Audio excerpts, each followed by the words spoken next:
मित्रो, यापूर्वी आपण 2 लेक्चरमध्ये संशोधनाचे प्रकार पाहत होतो.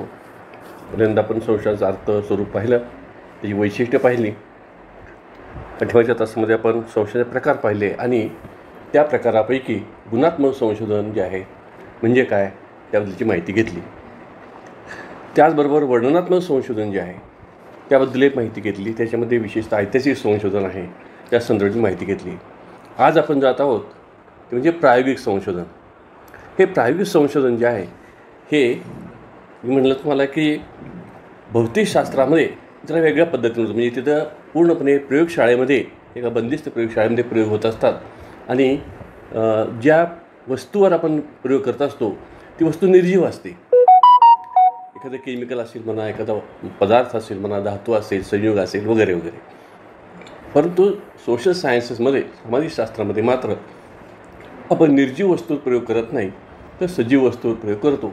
त्यामुळं इथं आपण जरी प्रायोगिक संशोधन करत असलो तरी भौतिकशास्त्रामध्ये जेवढी या प्रयोगाची किंवा प्रयोगातल्या प्रायोगिक संशोधनाची विश्वासार्हता असते तेवढी तितकी विश्वासार्हता इथं असत नाही. कारण आपण जे प्रयोग करत असतो ते सजीव माणसावर करत असतो आणि त्यामुळे थोड्याशा मर्यादा यात येतात.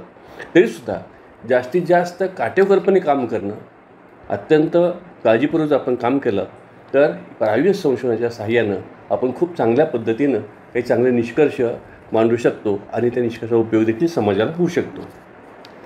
आता या संशोधन कसं चालतं ते साधारणपणे एक साधारण आराखडा असा असतो. पहा,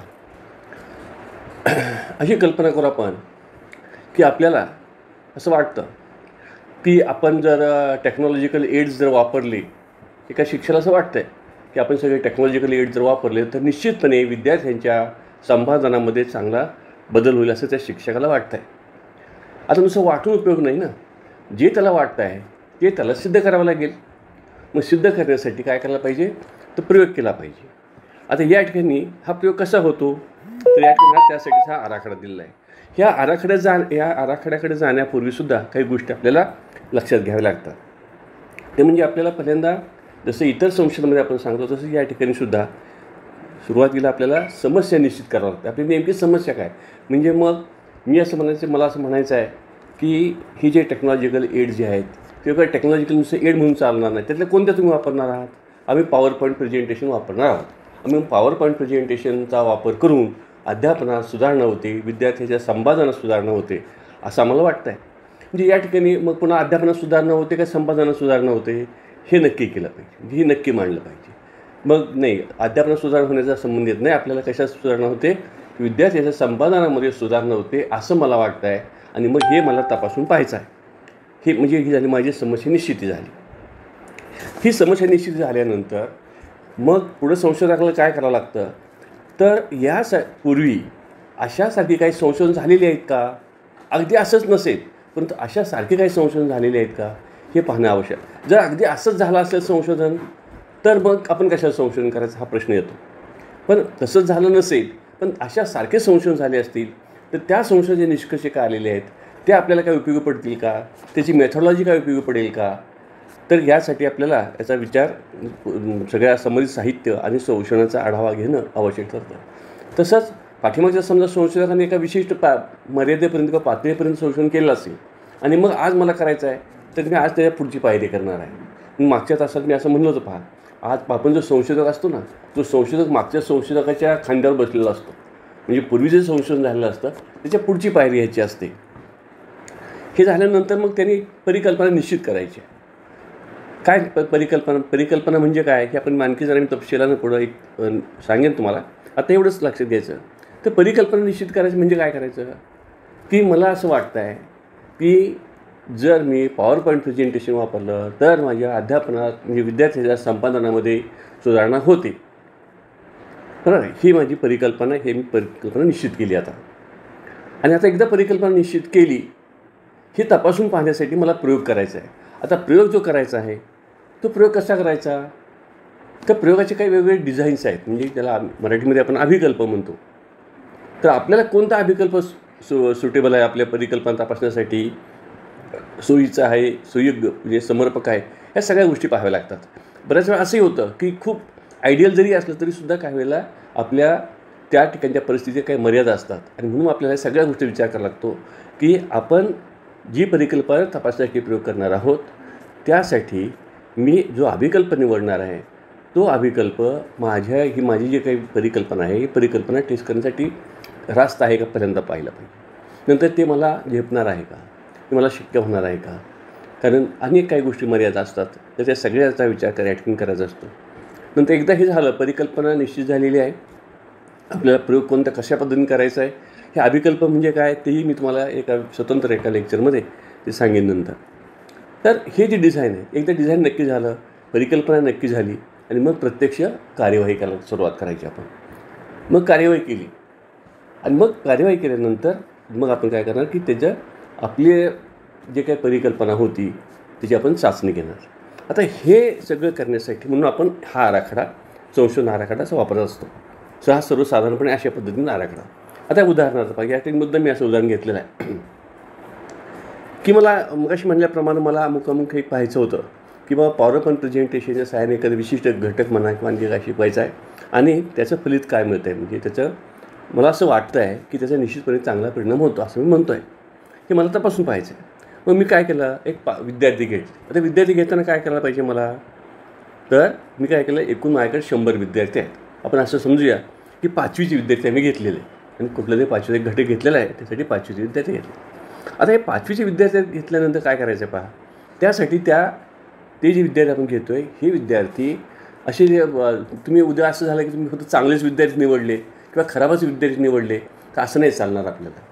तर आपल्याला सर्व प्रकारचे, ज्याला सर्व गटाचे प्रतिनिधित्व करेल असे विद्यार्थी आपल्याला घ्यावे लागतात. आता मग या ठिकाणी मी एकूण घेतले 100 विद्यार्थी. 5वीला माझ्याकडे 100 विद्यार्थी आहेत. त्याचे मी 2 गट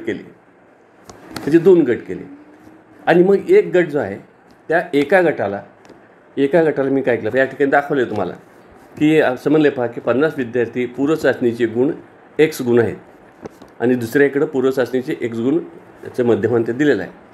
आता या ठिकाणी हे 2 गट जे आहेत त्यातला एक गट जो आहे त्याला म्हणायचं प्रायोगिक गट आणि दुसरा जो असतो आपण असं समजूया वरच्या बाजूचा जो आहे तो प्रायोगिक गट म्हणूया आणि खालच्या बाजूचा आहे तो सामान्य गट म्हणूया. ते ज्याला नियंत्रित गट असं आपण म्हणतो, कंट्रोल ग्रुप असं म्हणतो आपण. म्हणजे काय, तर हे जे 50 खालच्या बाजू जे 50 विद्यार्थी तुम्हाला दिसतात या विद्यार्थ्यांना मी नेहमीच्या पद्धतीने शिकवणार आहे आणि जे 50 विद्यार्थी दुसरे जे आहेत वरचे त्याला मी काय करणार आहे, ते विशेष अध्यापन करणार आहे. म्हणजे पॉवर पॉईंट प्रेझेंटेशनच्या सहाय्याने मी त्यांना शिकवणार आहे. आता अपेक्षित काय पहा, या ठिकाणी काय केलं, मी दोघांना एक चाचणी दिली होती अगोदर.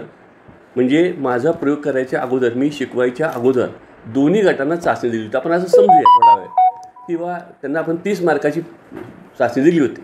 आणि मग असं झालं की वरचा जो गट आहे ज्याला आपण प्रायोगिक गट आहे असं म्हणतो की त्याला सरासरी 20 मार्क मिळालेले होते आणि हा जो दुसरा जो गट होता त्याला आपण समजूया की त्याला देखील सरासरी 20च गुण मिळाले होते. म्हणजे दोन्ही गट हे सारखे होते. आता मी काय केलं पहा, एका गटाला काय केलं तर मी पॉवर पॉईंट प्रेझेंटेशनच्या सहाय्याने शिकवलं, दुसऱ्या गटाला नेहमीच्या पद्धतीने शिकवलं. आता हे झाल्यानंतर आपण किती दिवस हा प्रयोग केला तर ते आपल्याला ठरवावं लागतं. मला ते तुमचा जो घटक कोणता आहे काय त्याच्यावर आपण काय केलं, तो 15 दिवस आम्ही शिकवलं, 1 महिना, 2 महिने, 3 महिने, किती मोठा प्रयोग असू शकतो तो. आणि मग तो प्रयोग झाल्यानंतर आम्ही काय केलं की दोन्ही गटांना चाचणी दिली आपण. ठीक आहे, आपण समजूया या ठिकाणी की आपण दोन्ही गटाला 15-15 दिवस आपण शिकवलेला आहे. मग या ठिकाणी हा जो गट आहे वरच्या बाजूचा आपल्याला अ गट म्हणूया की अ गट जो होता त्याला आपण विशेष अध्यापन केले. म्हणजे त्याला आपण पॉवर पॉईंट प्रेझेंटेशनच्या सहाय्याने शिकवलं होतं. त्यांनाही पुन्हा तीच चाचणी दिली आणि या गटालाही पुन्हा ती चाचणी दिलेली आहे. आता अपेक्षा अशी असते, जर तुमचं म्हणणं जर खरं ठरणार असेल, तुम्ही काय म्हणत होता, जर पॉवर पॉईंट प्रेझेंटेशन शिकवलं तर विद्यार्थ्याच्या संपादनामध्ये फरक पडतो, पॉझिटिव्ह फरक पडतो असं म्हणत होता तुम्ही. आणि मग जर असा फरक पडला तर तुमचा प्रयोग यशस्वी झाला असं आपण म्हणतो. म्हणजे मग या ठिकाणी काय होणार आहे की त्याचं जे मध्यमान आहे, मग दोन्ही गटाची पुन्हा आम्ही चाचणी दिली 30 मार्कांची. आणि मग असं लक्षात आलं की जो कंट्रोल ग्रुप आहे, नियंत्रित गट आहे, त्याला मात्र तेच 20च गुण मिळालेले आहेत. आणि या ठिकाणचे जे विद्यार्थी आहेत त्यांचं जे काही मध्यमान आहे त्यांना मात्र 27 गुण मिळालेले आहेत. म्हणजे हे 7 गुण जे वाढले, सरासरी 7 गुण जे वाढले गटाचे, ते आपल्या हे ज्या वेगळ्या पद्धतीने जे आपण शिकवलं त्याच्यामुळं वाढलेले आहेत असा त्याचा अर्थ होतो. आणि म्हणून त्याला आपण जो प्रयोग केलेला असतो, जे शिकवलं असतं, त्याला ट्रीटमेंट म्हणण्याची पद्धत आहे. जसं आपण आजारी माणसाला दिलं ना ट्रीटमेंट आणि मग नंतर त्याला त्याच्या तब्येतीत सुधारणा होते, तशा अर्थानं. म्हणजे या ठिकाणी अशा पद्धतीनं हे प्रायोगिक संशोधन केलं जातं. आता हे कसे डिझाईन्स असतात ते आपण नंतरच्या ह्याच्यात पाहूया. आता हे करत असताना आपण असं उल्लेख केला होता की आपण काय करतो आहे, तर हायपोथेसिस किंवा परिकल्पना जी असते ती परिकल्पना आपल्याला निश्चित करायची असते असं आपण म्हणलं आहे. आता हे ज्या परिकल्पना असतात, ही काय परिकल्पना प्रकार असतो लक्षात घ्या. तर परिकल्पना म्हणजे काय, मग अशी म्हणल्याप्रमाणे की मला वाटणं की मी असा अंदाज करतो किंवा असं असं होईल असं मला वाटतं, हा जो अंदाज आहे त्याला म्हणतो आपण परिकल्पना. आता हा जो अंदाज आहे आपल्या घरी बसून आपलं असा बाहेर बघितलं खिडकीतून आणि मला वाटतं पाऊस येईल असं म्हणून चालत नसतं, त्याला परिकल्पना म्हणत नाही. तर परिकल्पना म्हणजे अत्यंत अभ्यास करून एक अंदाज करणं, म्हणजे ज्याला इंटेलेक्च्युअल गेस असं म्हणतात इंग्रजीमध्ये. इंटेलेक्च्युअल गेस म्हणजे एखाद्या क्षेत्रात, ज्या क्षेत्रात तुम्ही काम करता आहात किंवा जे प्रयोग तुम्ही करणार आहात, ज्याचं संशोधन करणार आहात, त्या संबंधात तुमचा जो अभ्यास आहे त्या अभ्यासाच्या सहाय्यानं तुम्ही तुमचा एक अंदाज बांधणं, त्याला म्हणतो आपण परिकल्पना. त्याची व्याख्याशिप आपण 2 किंवा अधिक चलामधील संबंध प्रस्थापित करण्यासंबंधीचे अंदाज करणारे विधान, म्हणजे अंदाज करतो आपण की या ठिकाणी असं असं होणार आहे म्हणून. आता ह्या परिकल्पनेचे वेगवेगळे प्रकार आहेत. एक पहिलाच प्रकार आहे त्याला म्हणजे डायरेक्टिव्ह हायपोथेसिस किंवा दिशायुक्त परिकल्पना. आता याचं उदाहरण काय पहा. आता पहा, पहिल्यांदा नीट लक्षात घ्या, फार घोटाळा होतो ह्या बाबतीत. म्हणजे अगदी PhD झालेल्या विद्यार्थ्यांच्यामध्ये सुद्धा हा गोंधळ झालेला मला आढळतो. म्हणजे काय होतं की परिकल्पना म्हणजे काय हेच आपल्याला नीट कळत नाही. तर या ठिकाणी परिकल्पना माझी पुन्हा मी सांगतो मला की आपण केलेला अंदाज किंवा आपण जे काही भाकीत केलेलं असतं ते भाकीत आहे. तर त्याच्यामध्ये जे प्रकार आहेत त्यातला पहिला जो प्रकार आहे तो दिशायुक्त परिकल्पना. आता त्याचं उदाहरण काय दिलं पहा. तर पहा, मला असं वाटतं, आता पहा माझी परिकल्पना, मी आता ही समजूया की ही जी परिकल्पना आहे ती माझी परिकल्पना काय आहे. तर गुणवत्तापूर्ण शिक्षणामुळे, शिक्षण म्हणजे BEdमुळे किंवा टीचर एज्युकेशनमुळं शिक्षकाच्या अध्यापन कौशल्याची गुणवत्ता वाढते असं मी विधान करतो. म्हणजे चांगलं जर BEd कॉलेज असेल, BEd असेल, DEd असेल, तर त्या ठिकाणची विद्यार्थ्याचे कौशल्य जे असतं त्याची गुणवत्ता वाढते अशी माझी हायपोथेसिस आहे. आता ही म्हणजे दिशायुक्त काय म्हणजे ह्याला दिशा आहे, म्हणजे वाढते, म्हणजे एक बाजू लक्षात घ्या, वर आपण दिशा जर म्हणतो तर वर किंवा खाली असं तसं म्हणतो की गुणवत्ता वाढते, म्हणजे या ठिकाणी दिशा दाखवलेली आहे. आता ही ज्या खरं असं होतं का, मला वाटलं हे असं म्हणून मी मांडलं आहे. मग मला जर हे सिद्ध करायचं असेल तर मला काय करावं लागेल, तसा एखादा प्रयोग करावा लागेल आणि मग ते प्रयोग करून तपासून पाहावं लागेल खरोखर तसं होतं आहे का, तो पुढचा भाग. परंतु माझी जी परिकल्पना होती ती मी अशी मांडली, ती एका साईडला जाते, गुणवत्ता वाढते असं मी म्हणतो आहे. आता पहा, दुसरा जो प्रकार असतो ते नॉन डायरेक्टिव्ह हायपोथेसिस किंवा अदिश परिकल्पना, म्हणजे दिशा नसलेली परिकल्पना. पहा, पहिली कशी होती, पहिलीला दिशा होती. काय दिशा होती, वर जाण्याची दिशा होती, गुणवत्ता वाढण्याची दिशा होती. आता इथलं काय तर काय म्हणलं पहा, मी अशी परिकल्पना म्हणतो आहे, शिक्षकाच्या वृत्तीचा विद्यार्थ्यांच्या वृत्तीवर परिणाम होतो. आता या ठिकाणी दिशा नाही आहे, म्हणजे कसाही परिणाम होतो, म्हणजे तो धनात्मक होईल किंवा ऋणात्मक होईल. मग अशी कसं होतं, आपण ही दिशा सांगितली होती, थोडीशी ती धनात्मकच फक्त दिशा होती, पण इथं मात्र दोन्ही कसंही होऊ शकेल, म्हणजे पॉझिटिव्ह असेल, निगेटिव्ह असेल. आणि म्हणून ह्याला आपण नॉन डायरेक्टिव्ह हायपोथेसिस म्हणलेलं आहे. किंवा कसाही होईल, म्हणजे परिणाम होतो एवढं नक्की. म्हणजे मला असं वाटतं की शिक्षकाच्या वृत्तीचा विद्यार्थ्याच्या वृत्तीवर परिणाम होतो. आता तो चांगला होतो का वाईट होतो मला माहीत नाही, ते आपण तपासून बघायचे प्रयोग करू. लक्षात आलं. म्हणजे आता या ठिकाणी आपण तिसरी एक हायपोथेसिस प्रकार हल्ला हा फार मोठ्या प्रमाणात वापरला जातो की शिक्षकाच्या उत्तम शिकविण्याचा विद्यार्थ्याच्या उत्तम अध्ययनाशी काहीही संबंध नसतो. आता ह्याला म्हणतात शून्य परिकल्पना. म्हणजे पहा, पहिली कशी होती, एक दिशा दाखवणारी होती. दुसरी कशी होती की ती अदिश होती. आता ही कशी आहे, आमचं काहीच म्हणणं नाही त्याच्याबद्दल, म्हणजे मला काहीच म्हणायचं नाही.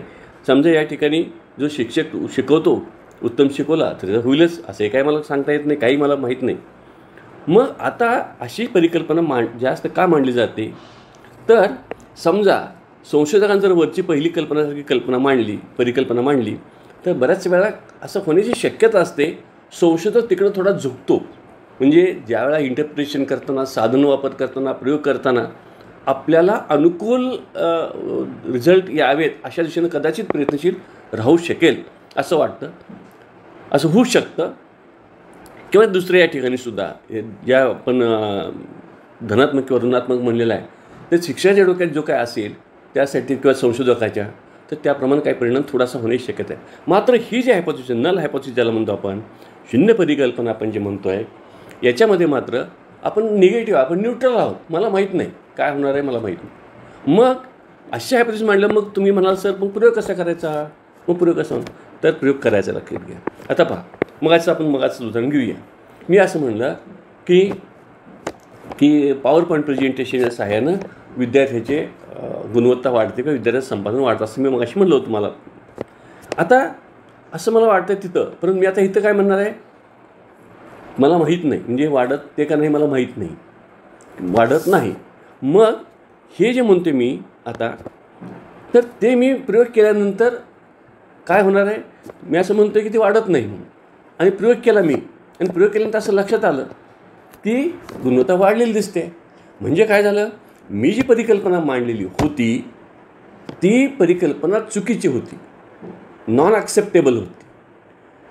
म्हणजे या ठिकाणी शून्य परिकल्पना मांडायची आणि ती योग्य नाही असं सिद्ध करायचं. म्हणजे मग तुमची म्हणजे ज्याला दुसऱ्या पद्धतीनं आपण त्याला म्हणतो की जे आम्ही असं म्हणत होतो नाही, मग जे नाही म्हणत होतो की पॉवर पॉईंट प्रेझेंटेशनच्या साहाय्यानं सुधारणा होत नाही असं म्हणत होतो, आता मला असं लागतं आम्ही मांडलेली परिकल्पना अस्वीकार्य आहे, नॉन ॲक्सेप्टेबल आहे, आणि म्हणून जी पॉवर पॉईंट प्रेझेंटेशन आहे त्याच्या सहाय्यानं अध्यापनात सुधारणा होते किंवा विद्यार्थ्याच्या संपादनात सुधारणा होते हे सिद्ध होतं अशा अर्थानं. नंतर कॉम्प्लेक्स हायपोथेसिस किंवा संमिश्र परिकल्पना. आता या ठिकाणी काय होतं पहा, आपण वर काय केलेलं आहे, एकच चलं घेतलं होतं तिथं, म्हणजे एकच ट्रीटमेंट देत होतं आणि मग त्या ट्रीटमेंटचं काय होणार आहे असं म्हणत होतो आपण.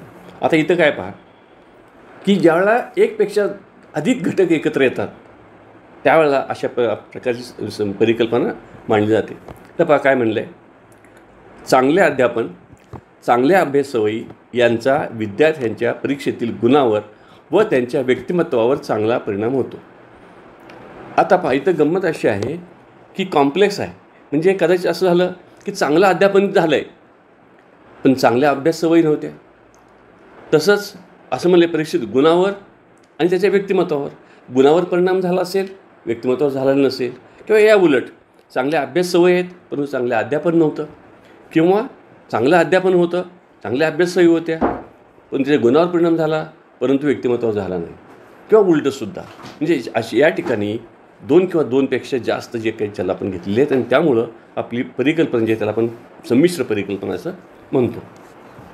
अशा प्रकारचे ज्यावेळेला आपण परिकल्पना मांडतो त्यावेळेला आपण जो प्रयोग करणार आहोत तो खूप काळजीपूर्वक करावा लागतो. कारण कोणत्या घटकामुळे कोणता परिणाम झालेला आहे हे तपासणं खूप जिकिरीच असतं. अवघड नसतं, लक्ष द्या, पण थोडंसं काळजीपूर्वक ते करावं लागतं एवढंच. नंतर आणखी एक प्रकार जो असतो त्याला म्हणतो आपण अल्टरनेटिव्ह हायपोथेसिस किंवा पर्यायी परिकल्पना.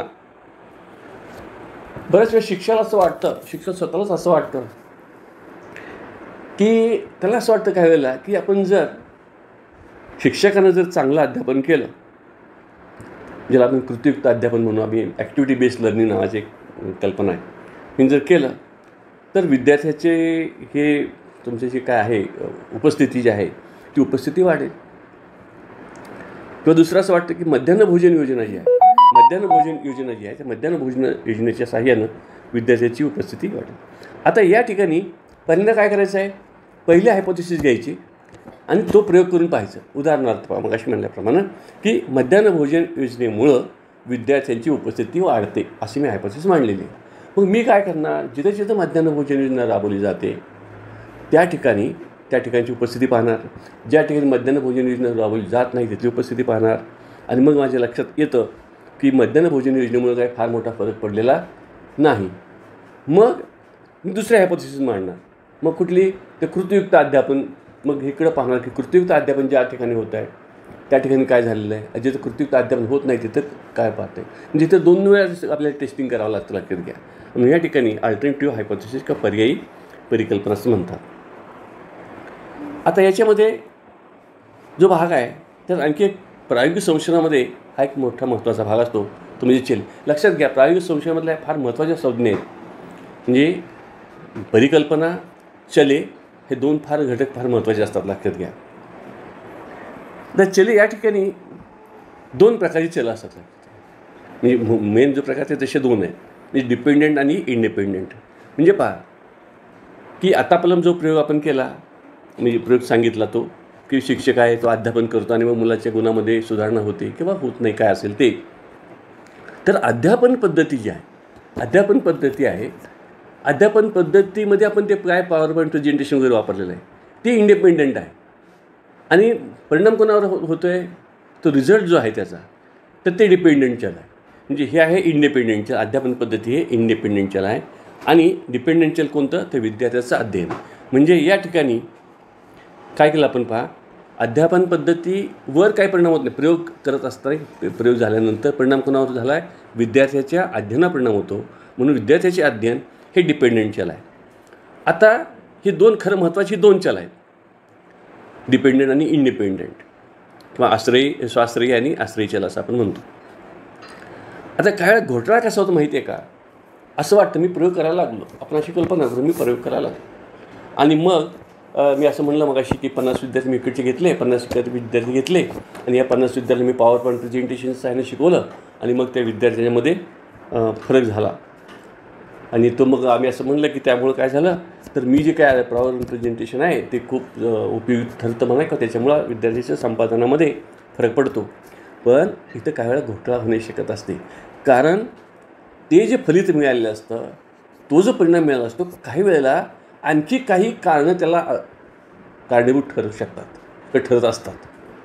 असं झालं पहा की तुम्ही 2 गट घेतले होते, एक गट घेतला होता त्याला तुम्ही नेहमीच्या पद्धतीने शिकवलं होतं आणि दुसरा गट घेतला होता त्याला तुम्ही ह्या वेगळ्या पद्धतीने तुम्ही शिकवलं आहे. तुमचा जो प्रायोगिक गट घेतला होता, नेमकं असं झालं की त्या तासाला तुम्ही काय करत होता, पहिल्या तासाला तुम्ही त्या वर्गाला शिकवत होता ज्या प्रायोगिक गटाला, आणि 3ऱ्या तासाला किंवा 5व्या तासाला तुम्ही दुसऱ्या गटाला शिकवत होता.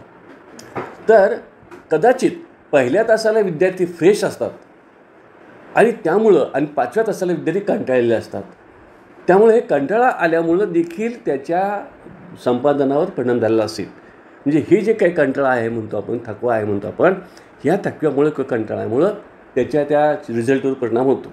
आणि म्हणून हे जे चल आहे हे बाह्य चल आहे, हे बाह्य चल आहे.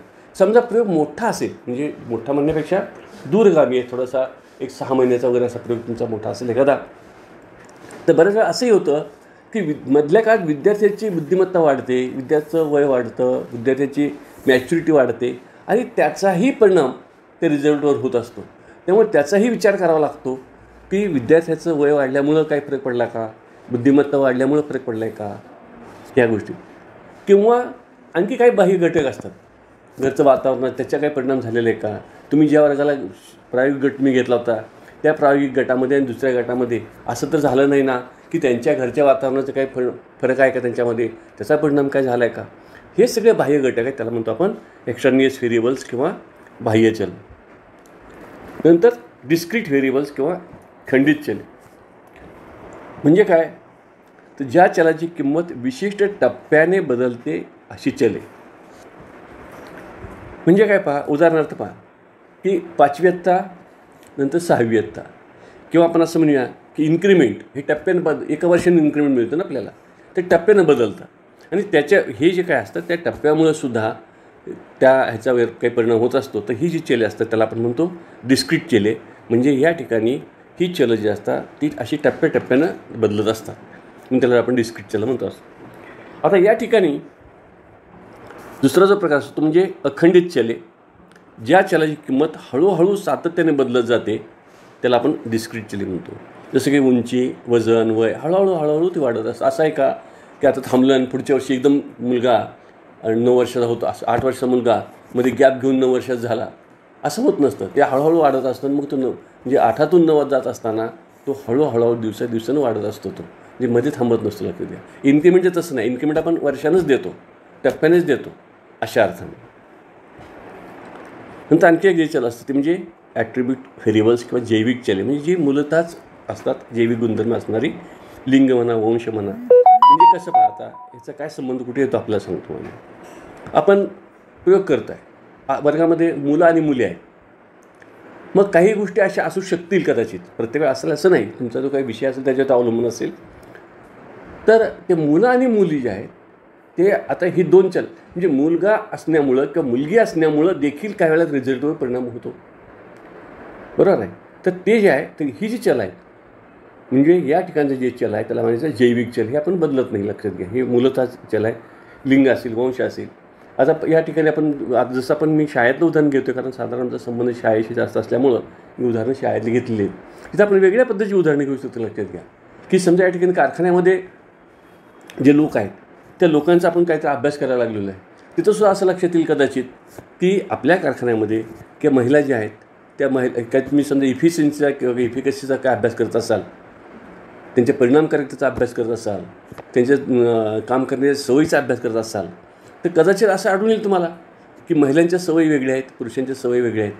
कदाचित असंही म्हणतात, कारण आम्ही शाळेमित्र आम्हाला नेहमी असं काही वेळा मुख्याध्यापक असं म्हणताना पाहिलेलं आहे, नाही सर शिक्षिका जास्त त्या खूप सिन्सिअर असतात, त्या मनात शिक्षक कमी सिन्सिअर असतात. आता हे त्यांचं म्हणणं असतं. लक्षात घ्या. म्हणजे मी ते कुठल्या बाजूला मी नाही आहे, पण त्यांचं म्हणणं असतं. म्हणजे हा जो सिन्सिअरिटी हा जर घटक घेतला आपण, तर या ठिकाणी हा फरक झाला की स्त्री आहेत त्या सिन्सिअर आहेत आणि ते पुरुष जे आहेत ते तुलनेने कमी सिन्सिअर आहेत. असे ह्याच्या उलटे एखादा हेडमास्टर म्हणू शकेल किंवा दुसरं कोणी म्हणू शकेल.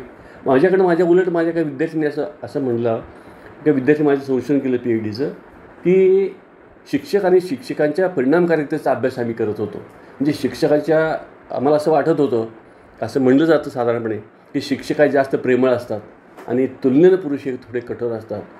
पण आमच्याकडे आम्ही जेव्हा संशोधन केलं आम्हाला असं आढळलं की दोघांच्यामध्ये काही फरक नाही.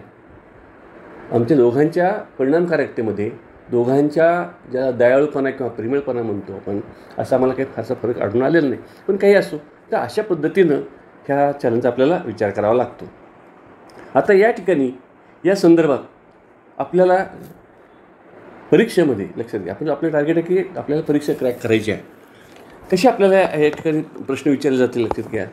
तर ते एक उदाहरण दिलं जाईल आणि मग या ठिकाणी तुम्हाला हे इंडिपेंडेंट चल आहे का डिपेंडेंट चल आहे का एक्सटर्नल व्हेरिएबल आहे अशा पद्धती खाली ऑप्शन दिले असतील आणि मग तुम्ही काय करायचं त्याच्यातून ते ऑप्शन्स तुम्ही शोधायचे आहेत. लक्षात घ्या. यासाठी काय करायला पाहिजे आपल्याला, तर हेच मग पुन्हा मी तुम्हाला सांगतो आहे, हे नीट मुळापासून समजून घ्या.